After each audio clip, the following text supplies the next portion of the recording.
found my perfect sound. Can you see the fire in my eyes? Bitches burning out. Lightning in a bottle. I think I just found my perfect sound. Can you see the fire in my eyes? Bitches burning out. How are you? We're good. This is First Choice Fantasy. Thanks. Nice to meet you. Like the button, like the video, and comment while you're there, and tell us who your favorite running back or wide receiver is in general. Don't even week 4. I think that's how we starts should it, start starting the podcast, is just having an open conversation with the viewers. Like, how are you? And then wait like a few seconds and respond to them. So that way we can have an organic conversation about fantasy football. I'm not a big organic guy. I like chemically created things, but GMOs are a good thing. GMOs are great. All right, wide receivers, running backs, and we got the start sits, and then we got the people that we think are going to be the number ones at each position in fantasy football week 4. So how did we do last week, Alex? Very fast. We went, let's see, combined, we went 17 and 14. That is incredibly average. And a third of my picks got injured. So whoever I say, pull them out of your lineup because they will get hurt. Yeah, that's pretty solid. That's a good advice, actually. Yeah. That's great advice. Even my starts are shits. All right, fuck it. Let's go. Start number 1. I cannot believe that this is even a sentence that someone's going to utter in the year that we were in, 2021, I think. Peyton Barber. I don't know what's going on with Josh Jacobs. I'm assuming he's getting like Joe Mixoned and he's going to be out for the rest of his career or something. Okay. Yeah. Peyton Barber. The Chargers have just been getting cashed in the run game left and right. And apparently Barber's the guy without Jacobs. So easy start, if you ask me. Also, Najee Harris at Green Bay. Forgot what I was doing there for a minute. Yeah, I mean, Pittsburgh's line is like the worst offensive line in NFL history. Like, they put the offensive in offensive, but Najee Harris had 19 targets last week. That's just absurd. That's insanity. Sleepers projecting him for 16 points. If he gets 19 targets, that's like a floor. He's literally Deontay Johnson and Benny Snell mixed. It's actually absurd to think about. Yeah, he's based. Yeah, if you look at last year, it's like if you just put those two together. So he'll get Benny Snell's 45 yards and Deontay's 15 catches. Accurate. Yeah. That's what I'm saying. That's like the RB1 if you let that play out over the whole year. Sacks. Yeah. Steelers suck. They do. But this is one guy. Yeah. This guy, well, He's the players around to make him look. He's two-person in one. Stinky, but a bearable stinky. Don't start using. I don't know. I know you're around that word a lot, but let's not start using that adjective. That's a bullshit. Stinky. What are we, 6? Anyway, tell me why Devin Singletary is a start. I know you picked that up from Riley. No, I seriously have not heard. No way, bro. Riley uses that word once. He says you trash. Definitely picked that up. He says trash. I haven't heard him say stinky. I know you picked that up from I swear to you, I have not heard Riley says that every day. I've just never don't heard realize anyone because you say live with stinky it. in my life. Bro, I actually just now made that word. Good point. He's not stinky. Tell me why Devin Singletary. He's so good. No, he's playing. He's playing Houston, so I think there's going to be opportunity for some rushing yards. Houston, and it's Buffalo, so it's going to be a blowout, and that's why Josh Allen's going to be the number 1 quarterback, and Devin Singletary is going to exceed expectations because they're going to have buku points. And Devin Singletary, well, honestly, I can't put Devin Singletary or Zach Moss, but either one would be great. I personally would go with Devin Singletary because I've been a Devin Singletary believer this season. And my next guy is CEH against Philadelphia. Philadelphia got gashed against Zeke. And CEH, who's being used, the Chiefs have not backed away from using him. Even though he fumbled for the second week in a row, he had 17, 20 carries and 2 receptions. And he looked good with the carries he was given. He stepped up. I think he's going to have a solid game against Philadelphia. Our Philadelphia linebackers are Stinky. Dookie. They're Dookie. They're Dookie. Whatever you want to call them. So, and plus Kayvon Edward, or whoever is out with the shoulder separator. He sucks. Wallace. Yeah. Yeah, Wallace, Kayvon. That don't mean Wallace. shit. Yeah, it doesn't. Not that I disagree. But yeah, CEH, he's gonna be a start. Another good week in a row. Maybe if you're still you're still a little sketched about CEH after this week. You should probably be a little sketched out because it just seems like the man isn't going to get targets. But I did get a receiving touchdown. Yeah, That's good. Off of 2 targets. Yeah, Those are my take starts. the good with the bad. Ed, Ed's time to talk, so let Ed talk. Devin Singletary is not the running back to start in Buffalo. It is actually Zach Moss against Houston. Zach Moss's snap counts increased last week. And, healthy scratch week 1, came in week 2, had a moderate snap share. Week 3, it bumped up a little bit while Devin Singletary sank a little bit. Think about it that way. Zach Moss is the running back to start, and he's getting red zone carries like it's just like crumbs. Like, just take it. No, those valuable touches. He's getting them. Devin Singletary's not. It's going to be, the Bills stomping the Houston Texans. You think they're going to run a lot, 1, so he might get a lot of opportunity, 1. 2, they're going to be a lot of points scored, so he might be part of those points being scored as well. That's pretty much it for Zach Moss, but it's a decent start. No, I just have to say, or not really say, it's not really even anything I want to say, but Then don't say it. can you even explain to me why Zach Moss goes from a healthy scratch, to slowly becoming the bell cow in Buffalo? I got one thing for you. Week 1, he was a healthy scratch, and they lost. That's all Devin Singletary's fault. Okay. No, it's because they didn't. It's just because Zach Moss wasn't. Zach Moss was not active. So then when he became active, they're 2-0. With him active, and they're 2-0. That's like 100% correlation. Discrepancy. I guess there's 100% accurate. Yeah. Well, it's factual, yeah, but you know what else is factual? What's that? Hunt, Kareem, running through the Vikings stadium. He's going to be a good start this week as well. Running back. He's a running back for the Browns, believe it or not. Kareem Hunt had 20 points last week, I believe. His usage is decent. Last week obviously was also not it is what it is. So Kareem Hunt is a good running back to start this week. Simple as that. It's a good matchup, and I think the Browns are going to show up the Vikings. What's his name? Stefanski's old stomping grounds. He's going to go there with a point to be proven. He's going to put up points on this defense, and Kareem Hunt's going to be part of those points, through either yards or points. Maybe both. Nice. I think it might be both. All right. I'm going to sit Damien Harris against Tampa because just awful game script. I think he's their bell cow, but they're not going to be running. So that presents a lot of problems.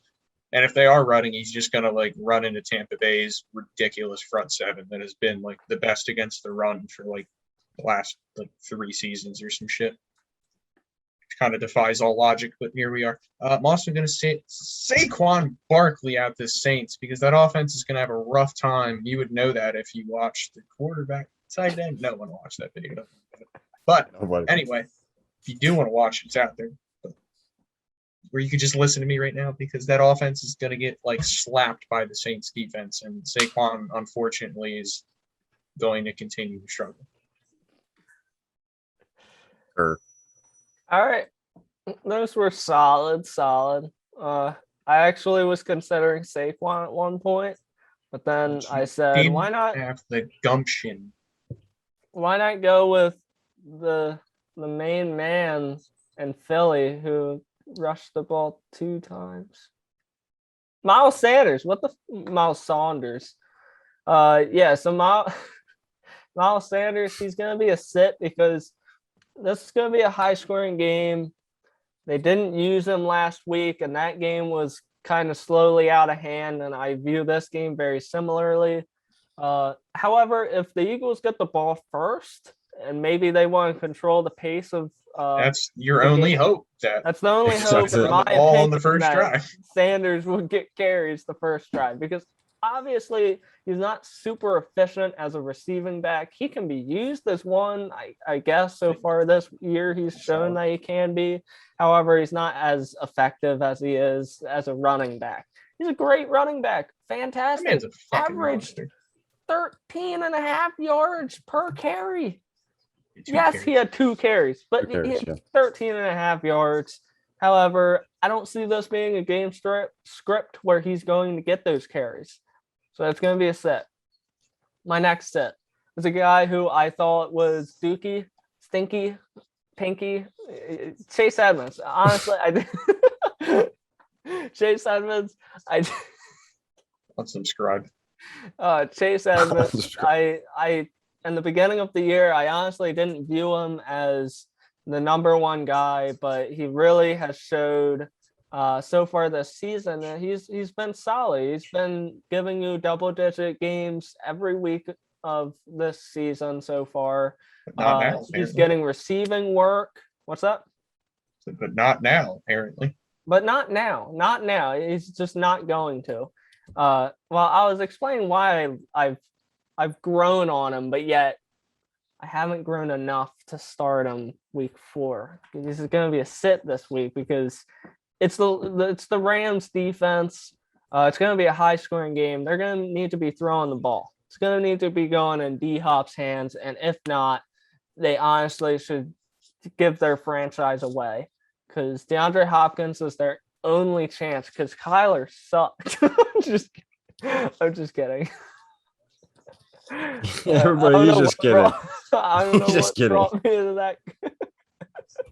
I'm fucking with you. Kyler does not suck. That's why they're not going to be running the ball. They're going to be putting in their best chance of winning's hands, and that's Kyler, and that's D-Hop, and not Chase Edmonds. Okay. No, Chase Edmonds, yeah, he's not good. You're not wrong. All right. So I'm not even going to talk. Chris Carson is the guy that I'm going to sit because he stinks a little bit against San Francisco. He actually hasn't stunk that much. He's like Jacquard Noir on him or something right now, but he's balling. San Francisco's defense it's decent. It's decent, but I do think that they're going to attack San Francisco through the air with limited touches to Chris Carson on the ground. Last week, he showed off, 10 carries, whatever the fuck he had for 13 fantasy points. So he did efficient things, but I wouldn't gamble on him to be efficient again. I do think the Seahawks, and I think it's going to be like a decent shootout in a way, because I believe that the 49ers are good at scheming things to happen, and they scheme good passes against a bad defense in Seattle. It's going to happen. That's it. Chris Carson, sit. Next one, nose extending on this one. Chuba Hubbard. There's probably a little. I did the same thing when Elijah Mitchell blew up after week 1. I do think Chuba is probably going to get the bulk of the carries, most of the touches. Though Royce Freeman might be a threat. Just keep an eye on that, man. But Chuba Hubbard against Dallas. I like Dallas' defense. I said that already. I think that the Panthers' offense is also going to struggle in general. So I don't know if there's going to be many scoring opportunities for Chuba. Simple as that. Yardage might happen, might not happen, but don't know about the scoring situations that are going to happen. So I'm going to say Chuba Hubbard to sit as well as Chris Carson. Take that with what you will. Wide receivers are what we're on to now. Alex. All right, I'm starting Corey fucking Davis again because it's Tennessee and their corners suck, and their defense hopefully is going to allow Zach Wilson to throw the ball without getting sacked. And Davis is his guy, and Davis can catch some stuff. He might catch a touchdown or 2. Marvin Jones at Cincinnati. Everyone's going to look in their sleeper app and see the big green for Cincy or for Jacksonville receivers going into Cincy, but this could be tough. So I think Cincy's got an underrated defense. They could give trouble to Trevor Lawrence. However, Marvin Jones is his man, apparently, so I'd start him with confidence regardless, because win or lose, this man's going to get his work in. Odell Beckham Jr. catching is going to be touchdown. a start against Minnesota. Ed said it earlier about Kareem Hunt. It's gonna be Odell Beckham Jr. show because I think this is gonna be a high-scoring game, or at least it should be. Minnesota's defense is dookie. Uh, this is the dookie stinky pinky show. Pinky show. Oh, it should have been last episode with Taylor Hinky Pinky Heineke. Pinky stinky. Anyway, it's gonna be Odell Beckham Jr. Both defense. Well, I Subscribe. shouldn't say both defenses. The Browns defense has showed that they're pretty stout. Minnesota has not, but I think Minnesota's offense is slightly better. So I feel like that's going to help them keep up with the game. It's going to be a good game. I think this will be a really fun game, and Odell Beckham will have one of those weeks where you're reminiscing on those good old times when he's been so good. And this is the week where this is why you drafted him. Like, and from this point on, you're such a fucking hater, Brandon. Jesus Christ. You would never have this moment. Brandon doesn't know what he's talking about. He doesn't. So Odell Beckham Jr. this week's gonna be a start, but only this week. Next is, damn it, who's Brandon Cook. Brandon Ayuk. Yes, Brandon Ayuk. Brandon Ayuk, he's bouncing back. Finally, he's coming back to life. Shanahan has let him out of his dungeon that he has in his mansion. Brandon Ayuk is finally back. I'm just excited to see Brandon Ayuk have some snaps, have some targets, be used. It's so great. They finally equally used their pieces that are elite. Like George Kittle finally had a day. Good for him. Brandon Ayuk had a day. Good for him. Trey Sermon had a decent day. Had a decent day, not compared to his God status, but he's Deebo Samuel. He's putting up points still. He's good. So it's gonna be Brandon Ayuk, Seattle again. I like picking on games where I see a bad defense and a good offense. Bad defense, good offense equals out in good fantasy points typically. And if not, cut off my arms and feed me sharks. I got you, bro. So Brandon Ayuk, if this doesn't come to fruition, seriously,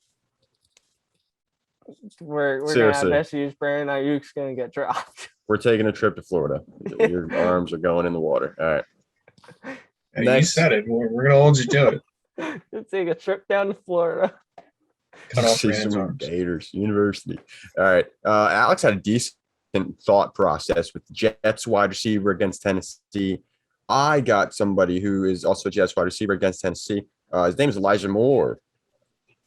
He's concussed at the moment, so if you're watching this and he is hurt or he isn't playing or he's not practicing or something like that, don't have him in there at the moment just yet because he was concussed, but he could easily come back like Trey Sermon did, and he's being used pretty unique. He's not very poor. He's very rich in talent, and I think Zach Wilson's going to be very rich in pass attempts this week against Tennessee. But disclaimer, like I said, the concussion is a thing. If he does not play, I got a substitution here for you. Jacoby Myers against Tampa Bay. Like last week, that man, the wide receiver, what am I talking about? Last week, Alex said something about how Mac Jones had 51 pass attempts. 51 pass attempts against New Orleans, not against Tampa Bay, where they're going to be down. And they can't run either because Tampa Bay's run defense is pretty stout. So think about it that way. Jacoby Myers is a decent start as well. Jalen Waddle is number 3. Well, he'd be number 2 because he's number 2. Jacoby Waddle, Jalen Waddle. He's Waddle. Yeah, he's been good though. He's been actually pretty solid, believe it or not. And the Colts defense isn't it's not amazing by any means, but it's also not bad by any means, So this is a challenge for him. But I think you're going to feel comfortable with him in your challenge flex, and that's it. All right, Allen Robinson. Again, I sat him last week, and he got 3 points. So I'm sitting him again. I'm just going to keep sitting him until he has a good week because Yeah, he's like the 86th ranked receiver or some shit like that. It's panic. You should panic. If you're an Al Robinson fan, you should panic because panic. It's like there are a lot of reasons to panic. The offensive line is atrocious. Also, another set. I'm going to go DJ Chark. A couple reasons. One, he caught a touchdown last week and caught a touchdown week one. He didn't week two. Math. He's not going to week four. Since he like a solid defensive line, they're going to pressure Lawrence. It's going to throw off their deep balls. Chark said no touchdown this week. Brandon? Yeah, that's solid points. I'm gonna go with Michael Pittman against Miami. The Colts just have not been a great offense, even though Pittman's really stepped into his own. I'm drawing blank on the cornerback in Miami. Good one. What's that? Jacoby Brissett. Jacoby Brissett. Cornerback. Oh, I said quarterback. Howard. Xavier Howard, Yeah, Byron yeah. Jones. Is he Yeah, still there? Xavier Howard. Michael Pittman's the only guy there that I view as a wide receiver threat. So I think that Howard's going to shadow Pittman, and it's going to be a bad game for him. Cole Kmet's getting all the targets. What's that? Cole Kmet's getting all the targets. Wrong game. He's getting so many targets, and some of Wentz's It's going to targets are going to suck out of spill over Carson to Wentz. him. Three. That's a lot of targets. Next, I've got Cortland Sutton against Baltimore. So Cortland Sutton, yeah, it's kind of a similar situation as Pittman. Courtyard Sutton, he's not.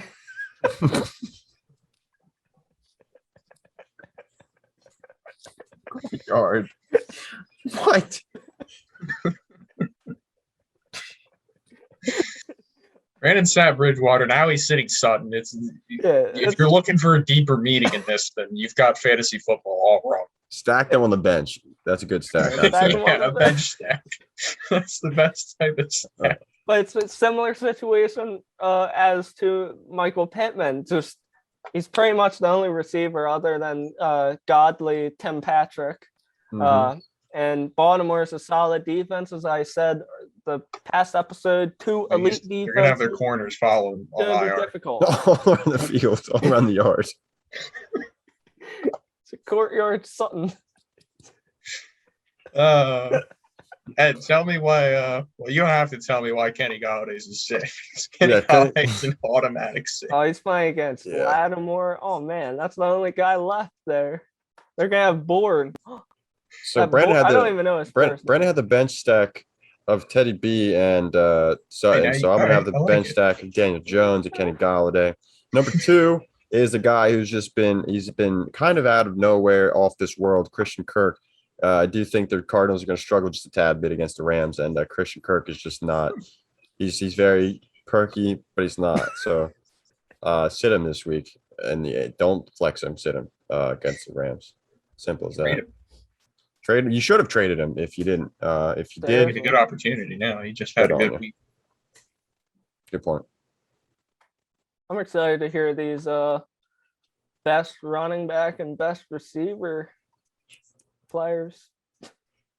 All right. So first, running back Kamara against the Giants. Giants defense is overrated. They just lost Martinez. He's done. Torn ACL, I think. Very bad for them. Kamara is Kamara. So Super Mario. It's pretty stout. Derrick Henry, completely different game. He's a bruiser. playing a New York team. Same principle. Yeah, he's gonna destroy the Jets. New York teams are bad. Very fast. AJ Brown is also kind of injured at the moment. I don't know if his status is in the air or not, but regardless of AJ Brown's status, they won't really need him because they could trot out their backups except for Derrick Henry and they'd destroy them. So yeah, that's my.